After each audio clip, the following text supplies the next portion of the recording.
옆에 분들하고 서로 인사하시겠습니다. 말씀으로 새로워지는 한 해를 사십시다.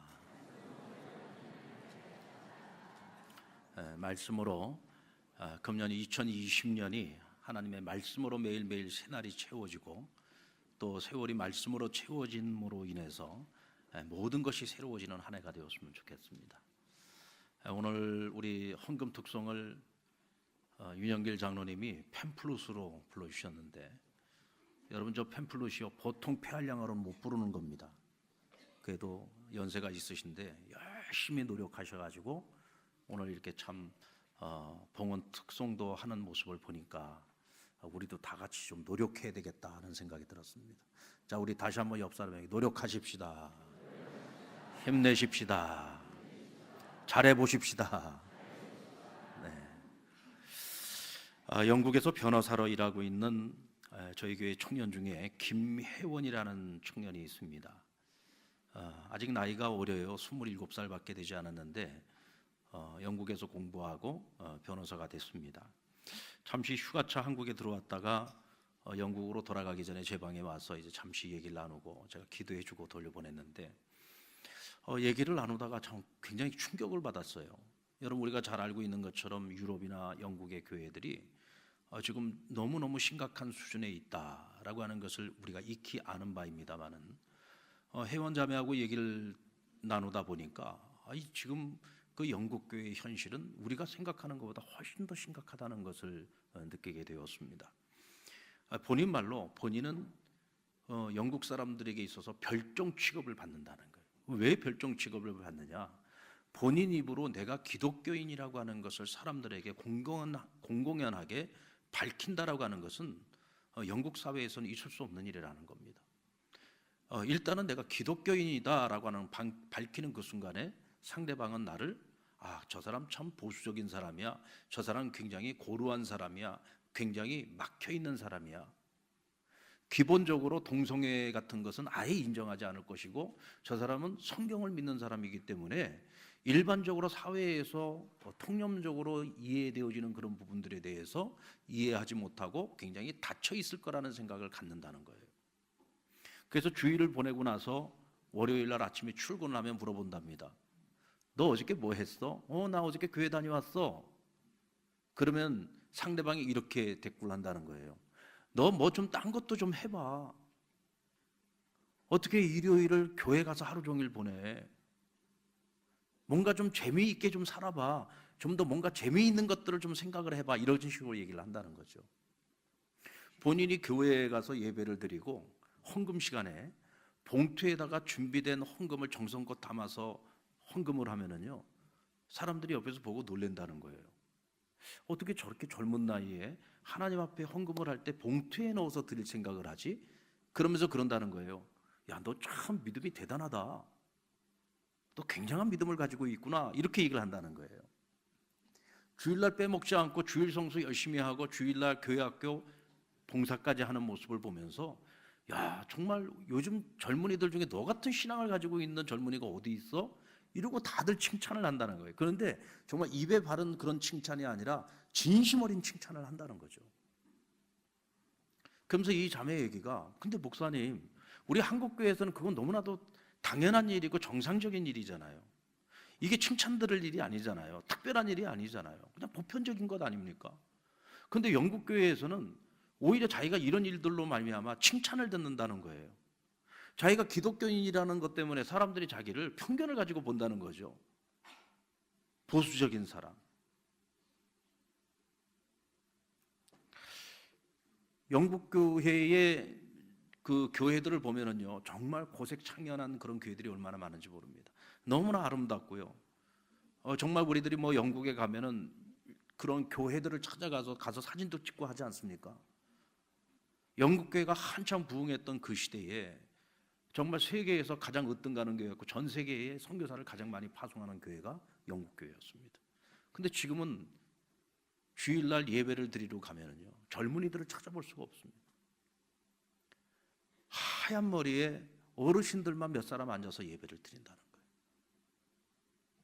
여러분, 처음서부터 영국 사회가 이런 사회였습니까? 처음서부터 영국 교회가 이런 교회였냐고요. 그렇지 않습니다. 우리 한국의 개신교 선교사로서 최초로 복음을 전해준 토마스 선교사, 그분 역시 영국 교회가 파송한 선교사였습니다. 우리가 이름만 대면 다 알 수 있는 영국의 케임브리지나 옥스퍼드, 이런 최고의 유수한 대학을 졸업했던 엘리트들이, 그 젊은이들이 자신들의 어떤 세상적인 성공을 다 포기하고 당시에는 미지의 세계였던 동양, 중국, 일본, 그리고 조선, 이런 곳에 와서 그들이 모든 걸 다 희생하면서 주의 복음을 전했던 교회가 바로 영국 교회였단 말이죠. 그런데 여러분, 이제는 영국이 명목상의 기독교 국가로 전락하고 말았습니다.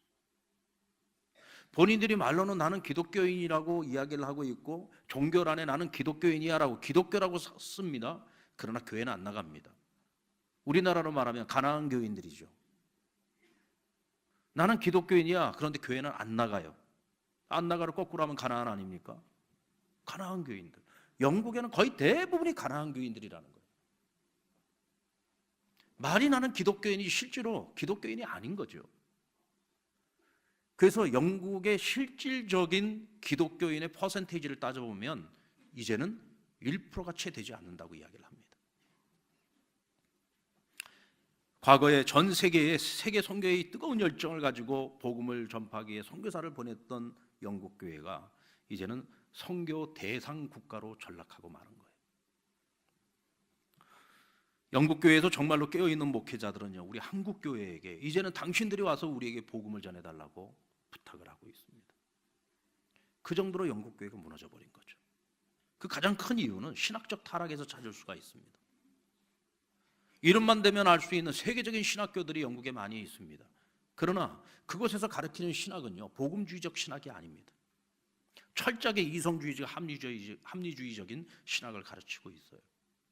그러니까 이제는 더 이상 기독교가 신앙이 아니라 종교요, 문화로 전락해버리고 만 거죠. 그런 교회가 여러분 기도의 영성이 있겠습니까?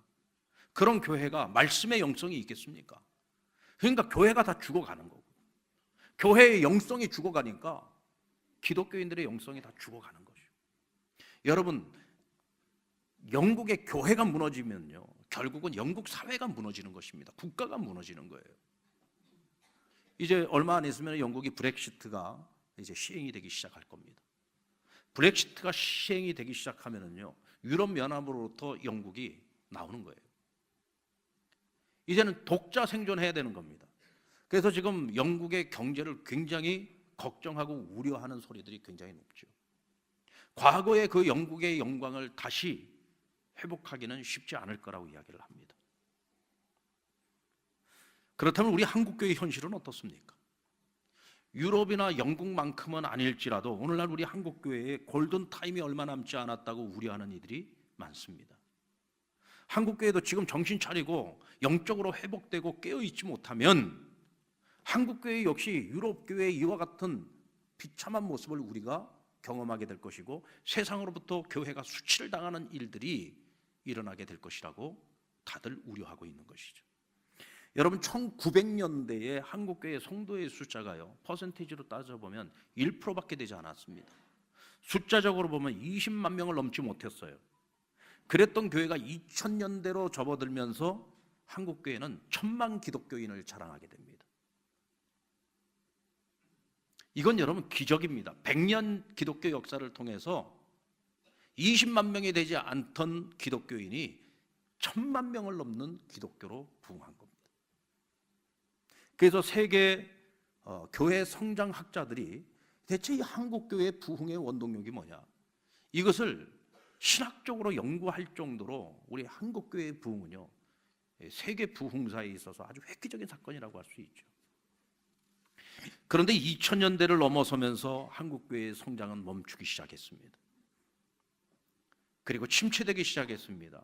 오늘날에는 1000만 기독교인이 이제는 700만에서 600만까지 하락하게 되었고요, 앞으로 500만까지 추락하게 될 거라는 가능성을 내놓고 있습니다. 요즘 교회 안에 청년들이 점점 사라지고 있어요. 우리나라 청년 10명 중에 1명이 예수를 믿습니다. 오늘날의 교회 학교가 이제 5% 기독교로 추락하고 있습니다. 여러분들, 우리는 상남교회를 섬기고 있다 보니까 우리 상남교회 애기들이 얼마나 많습니까? 지난번에 우리 성탄절 교회학교 발표회를 하는데 유아 유치부만 5개 팀이 나와서 공연을 했어요. 아기들 울음소리가 그치질 않습니다.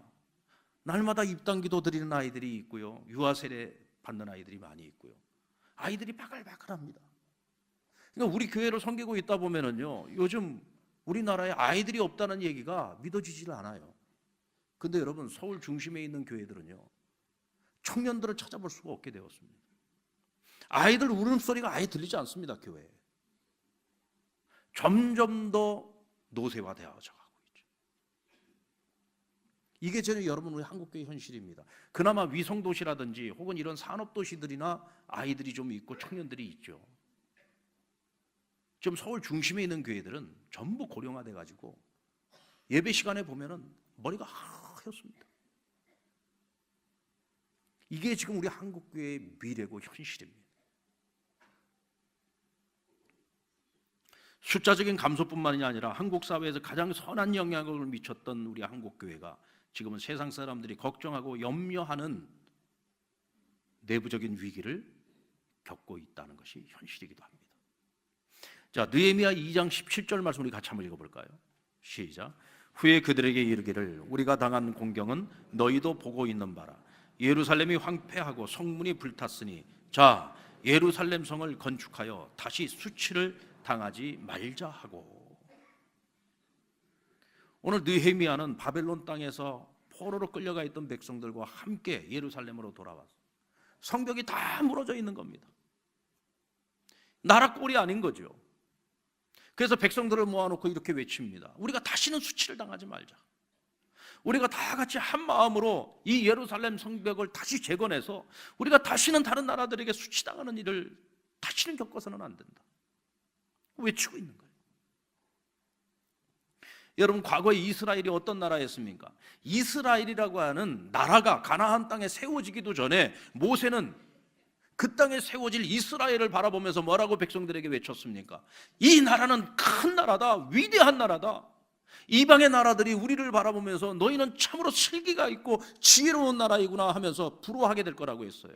여러분, 솔로몬 왕국 시대를 생각을 해보십시오. 주변에 있는 수많은 많은 강대국들이요, 사신을 보냈습니다. 심지어는 왕이 직접 찾아왔습니다. 대체 이 나라, 이 작은 나라에 대체 무엇이 있길래 이 나라가 이렇게 부강한 나라가 될 수 있었는가 궁금해서 찾아왔습니다. 솔로몬의 지혜를 배우기 위해서 찾아왔다고 했습니다. 그런 이스라엘이 찬란한 영광의 시대가 있었단 말이죠. 근데 이 이스라엘 나라를 잃어버렸습니다. 나라 없는 나라가 되고 말았어요. 그들이 살았던 수도 예루살렘은 완전히 황무지가 되고 말았습니다. 들짐승들이 뛰어다니는, 집을 짓고 살아가는 그런 황무지가 되고 말았습니다. 날마다 주변에 있는 이방 나라들이 와서 수탈해 가고 약탈해 가는 그런 처참한 나라가 되고 만 거죠. 다시는 우리가 그런 수치를 당해서는 안 된다. 그러니 우리가 다시 일어나 예루살렘 성을 재건하자. 새로운 예루살렘을 재건하자는 것입니다. 저는 오늘 이 말씀이 오늘 이 시대에 대한민국과 우리 한국교회를 향해 주시는 하나님의 음성이라고 저는 확신합니다. 여러분, 지금 우리 대한민국은 훗날 세계로부터 수치를 당하는 그런 나라가 되지 않기 위해서 깨어 있어야 됩니다. 한강의 기적을 이루어낸 대한민국, 자랑스러운 대한민국 아닙니까? 위대한 나라 아닙니까? 지금 여러분, 세계에서 가장 가난했던 대한민국이 지금은 세계 10대 국가 가운데 들어갑니다. 경제 규모가요, 세계 10대 국가 중에 들어가요. 대단한 기적 아닙니까?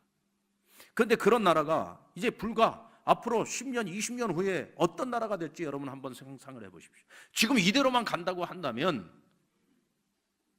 우리는 어쩌면 지난날의 영광을 다 잃어버리고 세계로부터 수치를 당하는 나라가 될 수도 있을 겁니다. 그런데 여러분, 절대로 그런 일이 일어나면 안 되지 않습니까? 그런 일이 일어날 것을 우리는 막아야 되지 않습니까? 아멘? 막아야 되지 않겠습니까? 결코 수치를 당하지 않아야 되지 않겠습니까? 수치를 당하고 난 후에 우리가 다시는 그런 수치를 당하지 말자, 이런 말을 하지 말아야지요. 처음서부터 이런 수치를 당하는 나라가 돼서는 안 되죠. 우리가 그것을 막아내야죠.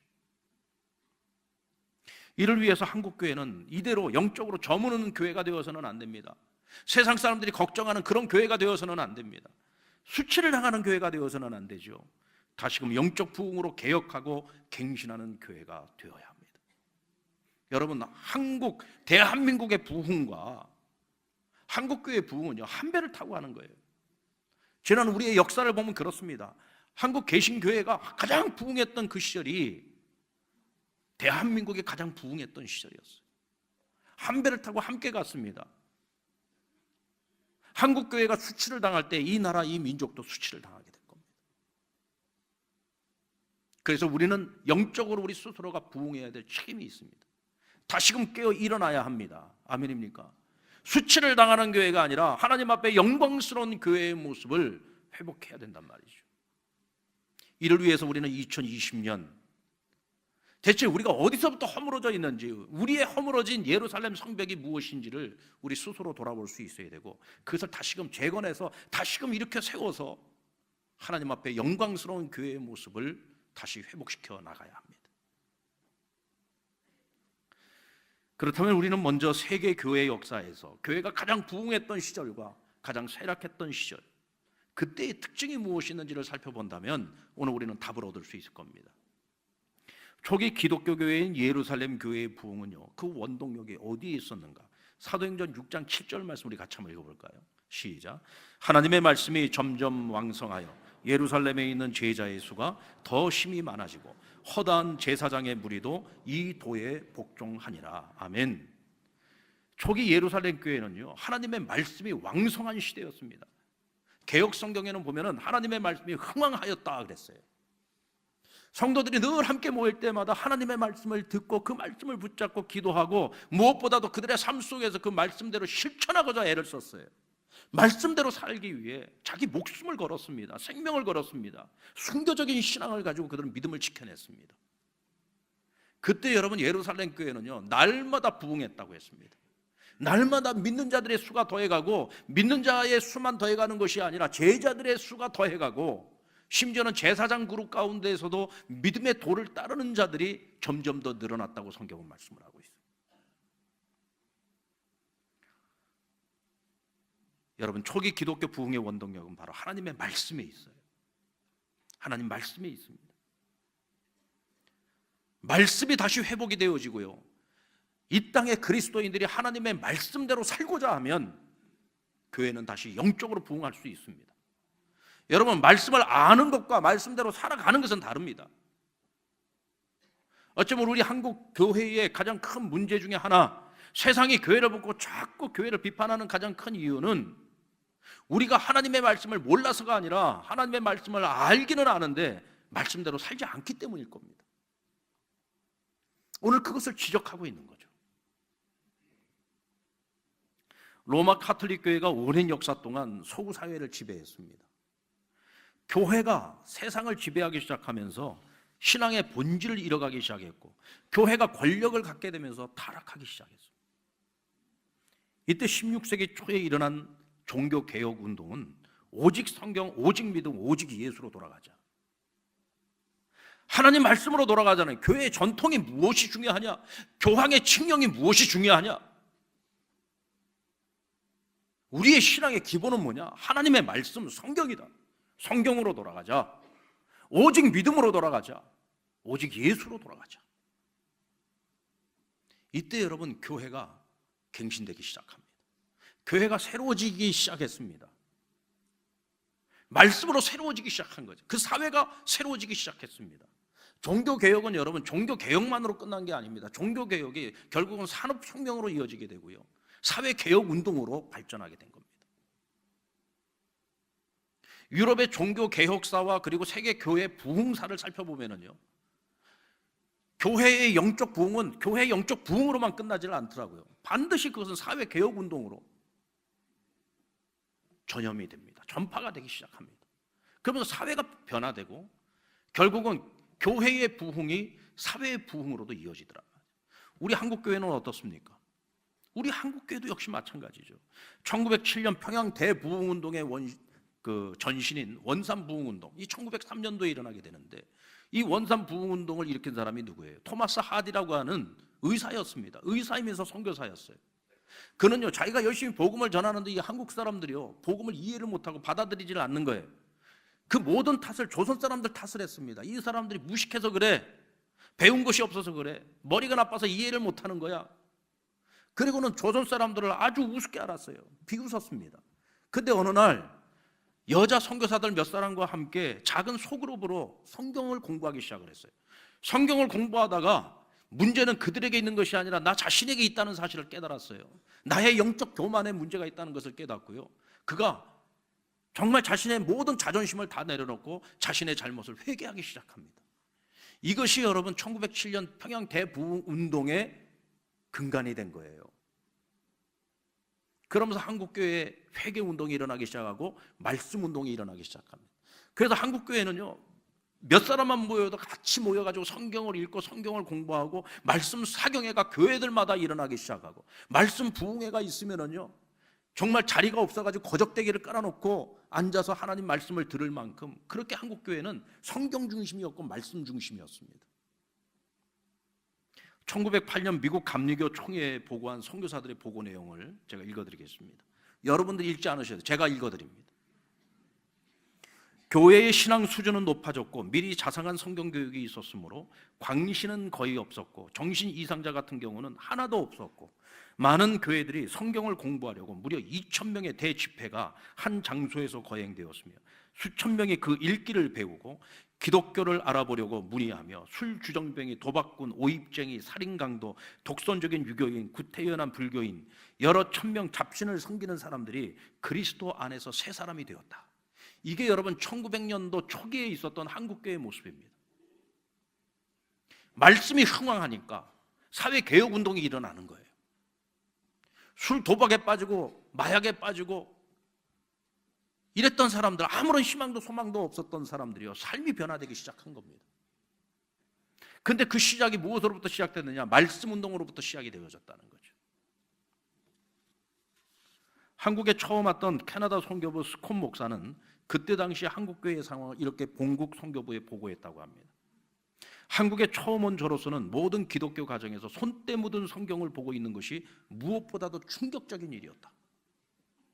여러분 1900년대 초기예요. 선교사들이 와가지고 신방을 갔는데 보니까 교인들 집에 성경책이 있는데, 성경책에 어떤 성경이라고요? 손때 묻은 성경. 손때 묻은 성경이 뭐라는 얘기예요? 어떤 성경이라는 얘기입니까? 읽고 침 발라가면서 맨날 성경을 읽어가지고 성경이 닳고 다른 거예요. 주일날 예배 한번 딱 드리고 집에 가면 성경책 어디다 던져놓고 이게 어디 가 있는지도 몰라. 주일날 예배 드리러 올 때 찾아가지고 먼지 탈탈 털어가지고 가지고 오는 그런 성경은 손때 묻은 성경이 아니에요. 날마다 성경을 매일매일 읽고 성경을 묵상하고 하나님 말씀대로 살아가고자 애쓰는 이들의 그 성경이 손때 묻은 성경을 얘기하는 겁니다. 한국교회는요, 성도들이 늘 말씀을 가까이 하고 말씀을 묵상하고 말씀대로 살려고 애를 쓰는 그런 교회였다는 거예요. 그래서 여러분, 우리 대한민국, 우리 한국교회의 부흥은요, 선교사들에 의해서 부흥이 일어난 게 아니에요. 우리 스스로가 하나님의 말씀을 읽고 우리 스스로가 자력 부흥을 일으킨 교회가 한국교회입니다. 할렐루야. 중국에 그렇게 많은 해외 선교사들이 들어가서도 중국 교회는 부흥을 일으키지 못했어요. 일본에 그렇게 많은 선교사들이 들어가서도 일본 부흥시키지 못했습니다. 유일하게 한국에 들어온 선교사들만이 한국교회의 부흥을 목격하게 됩니다. 근데 그 시작이 뭐였느냐? 우리 스스로가 성경을 읽고 우리 스스로가 말씀의 은혜를 받아가지고 말씀대로 살아가려고 하다 보니까 사회개혁운동이 일어나게 되었다는 말이죠. 바벨론에서 돌아온 이스라엘 백성들이 성전을 재건합니다. 그리고 성벽을 재건했습니다. 그리고 나서 한 일이 뭐예요? 에스라 선지자를 불러다가 말씀 사경회를 합니다. 여러분, 오늘 제가 여러분들에게 말씀을 준비해서 전하는 것처럼 많은 준비를 하지도 않았을 거예요. 왜냐하면 그때 당시에는 하나님의 말씀 율법을 그대로 낭독해 주는 겁니다. 낭독을 해주고 그리고 곳곳에 성경학자들이 그 말씀을 해석을 해주는 거예요. 오늘처럼 여러분들 졸지 않게 하려고 재밌는 얘기도 좀 해주고 이런 설교가 아니에요. 그냥 율법을 읽어주고 율법을 그대로 해석만 해주는 거예요. 근데 성령님이 그 자리에 임재하시니까 백성들이 그 말씀 앞에서 깨닫기 시작합니다. 뭘 깨닫느냐? 우리가 왜 망했냐? 우리가 왜 세상으로부터 수치를 당했냐? 그것은 우리가 하나님 말씀을 몰라서가 아니라 말씀을 실천하지 않았기 때문이다. 말씀대로 우리가 살지 않았기 때문이다. 그들이 가슴을 치고 통에 자복하면서 하나님 앞에 회개하기 시작합니다. 여러분, 바로 이 말씀 사경의 회개 운동이요, 이 영적 부흥 운동이 새로운 예루살렘 재건의 시작이었어요. 우리 한국교회 재건의 시작, 다시 한번 새로운 부흥의 역사를 우리가 기대하려면 방법은 한 가지밖에 없습니다. 말씀으로 돌아가는 것입니다. 할렐루야. 말씀으로 돌아가는 것입니다. 여러분, 우리 에베소서 5장 26절로 27절 말씀 우리 같이 한번 찾아보겠습니다. 여러분, 스크린에 나오지 않습니다. 네, 그 사이에 써놨네요. 우리 에베소서 5장 26절로 27절 말씀을 찾아서 한번 읽어보세요. 성경을 찾아서 우리 같이 한 목소리로 읽겠습니다. 시작. 이는 곧 물로 씻어 말씀으로 깨끗하게 하시고 자기 앞에 영광스러운 교회로 세우사 티나 주름 잡힌 것이나 이런 것들이 없이 거룩하고 흠이 없게 하려 함이라. 아멘. 하나님께서는 하나님의 몸된 교회가 자기 앞에 영광스러운 교회가 되기를 원하십니다. 그 영광스러운 교회가 되기 위해서 어떻게 해야 됩니까? 정말 주름 하나 잡히지 않고 티 하나 잡히지 않도록 거룩한 교회가 되어야 된다는 거예요. 그러면 하나님께서 우리를 어떻게 영광스러운 교회로 회복시킬 수 있느냐? 말씀으로 깨끗하게 하시겠다 그랬어요. 할렐루야. 하나님의 말씀으로 우리를 깨끗하게 하시겠다. 여러분, 우리가 어떻게 하면 새로워질 수 있습니까? 날마다 2020년 하나님 우리에게 주시는 새 날들을 무엇으로 채워가야 돼요? 말씀으로 채워가야 됩니다. 근데 중요한 것은 말씀으로 채워간다라고 하는 것이 그저 우리가 말씀을 읽고 묵상하고 배우고 성경을 공부하고 해서 깨닫는 것으로 끝나면 안 돼요. 하나님 말씀대로 살아가는 운동이 시작이 돼야 된다는 거죠. 아멘입니까? 말씀대로 살아가는 운동이 시작이 돼야 돼요.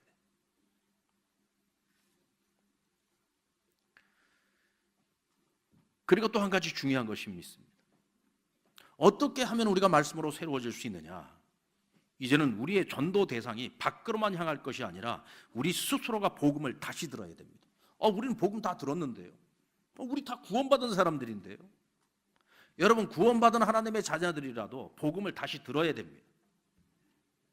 내가 복음을 다 아는 것 같습니까? 여러분들, 우리가 복음을 얼마만큼 알고 있습니까? 어떤 이들은요, 신앙생활 그렇게 오래 했는데도 불구하고 구원에 확신이 없는 분들도 있더라고요. 그렇다면 복음을 다시 들어야 됩니다. 내가 지금 교회를 다니고 있어요. 신앙생활을 하고 있습니다. 그러나 많은 사람들이 제자의 삶을 사는 것이 아니라 무리에 속한 자로 살아갑니다. 성경은요, 우리 보고 무리가 되라고 하지 않습니다. 제자가 되라고 했습니다. 너희가 땅끝까지 나가서 주의 복음을 전하며 그들을 제자 삼으라고 했지 무리로 만들라고 하지 않았습니다. 무리는 어떤 사람들입니까? 자기 소원을 가지고 자기 중심적으로 나의 꿈을 이루기 위해서, 내 뜻을 이루기 위해서 하나님을 찾는 사람들이죠. 예수님을 따르는 수많은 무리들이 있었습니다. 그들은 하나같이 예수님 때문에 병 고침 받기를 원했던 사람들이고요, 예수님 때문에 먹고 살고 싶었던 사람들이고요, 문제를 해결받고 싶었던 사람들이죠. 철저하게 자기 중심이었습니다. 예수님 십자가에 못 박힐 때 이 사람들은 다 흩어졌어요. 다 도망갔습니다. 그래도 예수님의 제자들은 비록 예수님 십자가에 달릴 때 잠시 도망치기는 했지만 그래도 그들은 다시 주님께 돌아와서 마지막까지 한 사람도 빠짐없이 전부 순교당했습니다. 목숨 걸고 주의 복음을 전하지 않았습니까? 주님께서는 오늘 우리에게 제자가 되라고 말씀하십니다. 군사가 되라고 말씀하십니다. 아멘입니까? 사도 바울이 뭐라고 했습니까? 이 땅의 교회 가운데 표면적 그리스도인이 너무 많다. 이면적 그리스도인을 찾아보기가 어렵다고 했어요. 여러분, 표면적 그리스도인이 뭡니까? 껍데기는 기독교인입니다. 겉모습은 그럴싸한 그리스도인의 모습을 가지고 있습니다. 누가 봐도 저 사람 예수 믿는 사람 같습니다. 그런데 막상 뚜껑을 열어보니 그 속 내용을 보면 아닙니다. 가짜입니다. 하나님 보실 때에 아니라고 말씀하십니다. 나는 구원받은 하나님의 자녀요, 나는 진정한 그리스도인이라고 나는 믿고 있었는데 하나님의 눈으로 나를 보실 때에는 아니라는 거예요. 왜? 너는 표면적 그리스도인이야. 겉으로 보여지는 모습만 그리스도인이야. 너가 하나님의 말씀을 알아. 너가 예수 그리스도의 복음도 알아. 근데 믿지 않아. 믿지 않으니까 그 말씀대로 살지 않는 거야. 너가 믿는 대로 살지 않는 거야. 그 이면적 그리스도인은 뭐예요? 믿는 대로 사는 겁니다. 아는 대로 사는 겁니다. 하나님 말씀대로 사는 거예요. 아는 것에서 끝나는 것이 아니라 그 말씀을 실천하면서 살아내는 것입니다. 이것이 이면적 그리스도인이죠. 오늘날 이 땅의 그리스도인들 가운데 표면적 그리스도인은 많을지라도 이면적 그리스도인을 찾기가 어렵죠. 그러니까 하나님께서 뭐라고 말씀하십니까? 내가 오늘 이 가운데 예배하는 사람들이 이렇게 많지만 이들 가운데 진정으로 예배하는 자를 내가 찾는다고 했어요. 찾는다는 얘기는 신령과 진정으로 예배하는 자가 많다는 얘기입니까? 적다는 얘기입니까? 적어요. 신령과 진정으로 하나님 앞에 진심으로 예배하는 자를 찾기가 쉽지 않다는 겁니다. 대다수가 표면적 그리스도인, 그 중에 진정한 이면적 그리스도인을 찾기가 어렵다는 거죠. 한국교회의 영적 부흥은 이 땅의 교회 가운데 이면적 그리스도인이 점점 늘어나야 되는 겁니다. 이를 위해서 우리가 실천해야 되는 것이 무엇입니까? 성경을 읽어야 되고 써야 되고 배워야 되고 그리고 실천해야 됩니다. 한 청년이 뉴욕의 브로드웨이를 배회하다가 검은 가방 하나를 발견을 합니다. 가방을 열어봤더니 그 안에 $100짜리 지폐가 가득 들어있는 거예요. 순간적으로 두려운 마음도 생기면서 욕심이 발동합니다. 그래서 배낭을 메고는 달리기 시작했습니다. 멕시코 국경까지 달려갔습니다. 하여간 여러분 달려갔다는 거 여러분 알아서 이해하시기 바랍니다. 뭐 차로 달려갔든 뭘로 달려갔든 하여튼 멕시코 국경까지 달려갔어요. 죽을 고비를 수도 없이 넘겼습니다. 이제 국경을 딱 넘기 일부 직전인데 갑자기 총소리가 들리고 개 짖는 소리가 들리고 사람들이 막 쫓아오는 소리가 들립니다. 뒤도 돌아보지 않고 또다시 달렸습니다. 한참을 달려가다가 막닥뜨린 곳이 절벽입니다. 이 절벽 아래에는 강이 흐르고 있는데 이 강은 멕시코와 미국을 가로지르는 국경입니다. 뒤로 가도 죽고 앞으로 가도 죽을 것 같아요. 그럴 바에는 앞으로 가다 죽겠다. 그리고는 절벽에서 뛰어내렸는데 다행히도 땅에 떨어지지 않고 물속에 빠졌습니다. 정신을 잃었어요. 정신을 차리고 보니까 미국 쪽 강변이 아니라 멕시코 쪽 강변에서 눈을 뜨게 됩니다. 여러분 이제 산 거예요? 죽은 거예요? 산 거예요. 내가 원하는 멕시코 국경으로 넘어온 거죠. 안도의 한숨을 내쉬면서 가방을 열었습니다. 자, 돈이 물에 젖었을까요? 안 젖었을까요? 당연히 물에 젖었죠. 근데 여러분 제대로 된 돈이면 어떻게 하면 돼요? 말리면 됩니다. 그런데 보니까 잉크가 다 번져 있는 거예요. 자, 이 돈은 진짜 돈이에요? 위조 지폐예요? 위조 지폐인 거야. 위조 지폐를 얻겠다고 멕시코 국경까지 와서 생사를 넘나들고 결국은 뭐예요? 절벽에서 뛰어내리기까지 했어. 근데 뭐야? 가짜. 여러분 우리가 나름대로 열심히 신앙생활 했습니다. 아, 나는 구원 받았어. 나 천국 갈 거야. 나 하나님의 자녀야. 근데 하나님께서 마지막 판결을 내릴 때 난 너 모르는데? 너 내 말씀은 알지만 너 내 말씀대로 살지 않았잖아. 너 믿지 않았잖아. 너 표면적 그리스도인이잖아. 열심히 믿은 줄 알았는데 잘못 믿었다면 여러분 세상에 그거보다 기가 막힌 일이 어디 있겠습니까? 여러분 우리가 신앙생활을 하고요 하나님을 믿어도 잘 믿어야죠. 제대로 믿어야죠. 바르게 믿어야죠. 아닙니까? 잘못 믿는 거는요 실컷 믿었는데 아무짝에 쓸모없는 믿음인 거예요. 그래서 우리가 말씀으로 돌아가야 되는 거예요. 하나님을 바로 알아야 돼요. 바로 알고 바로 믿어야 되는 거예요. 바르게 믿고 바르게 실천해야지 되는 거예요.